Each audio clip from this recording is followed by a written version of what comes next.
Assalamualaikum warahmatullahi wabarakatuh dan salam sejahtera. Selamat datang ke Rocks Creator Channel. Baik, ini adalah cara setting untuk Rocks AI Engines Flagship Edition daripada Creator. Okey, saya nak tunjukkan cara untuk setup sebelum bermula.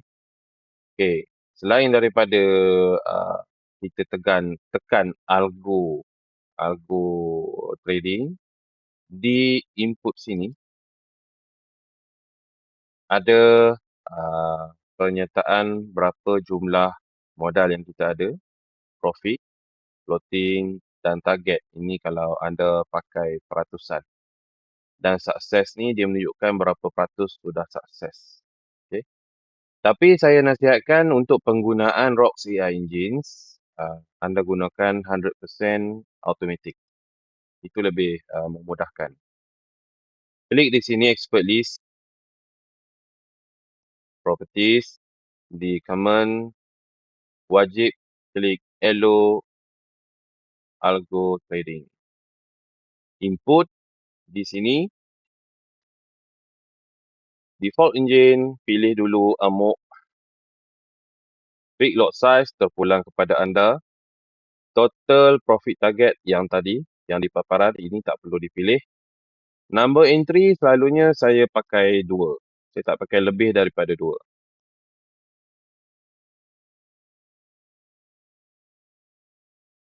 AI loss limit, saya letakkan $22. Dan AMOC loss limit $2.2. Okey. Apabila dia masuk di dalam mode AI, katakan dia menghadapi loss dan apabila mencapai 22, negatif 22, ianya akan bertukar automatik kepada mode AMOC. Dan bila mode AMOC mengalami kerugian $2.20, ianya akan kembali ke mode AI. Jika anda tak menetapkan, anda buat di sini kosong, di sini juga anda buat kosong, dan bila anda gunakan salah satu daripada mode ni, dia takkan bertukar automatik. Okay. So, AMOC loss adalah untuk cover kerugian AI loss. Dan sebaliknya. Okay, boleh faham Yang lain tak perlu disentuh. Okay, ni semua tak perlu disentuh. Tapi kalau korang nak dia berjalan lancar dalam market pun dia nak berjalan, yang ini klik pause. Yang ni tak perlu. Okay, ini support resistance. Okay, yang ni klik pause. So, dia dalam market yang berbahaya pun dia akan tetap trade. Tapi saya on.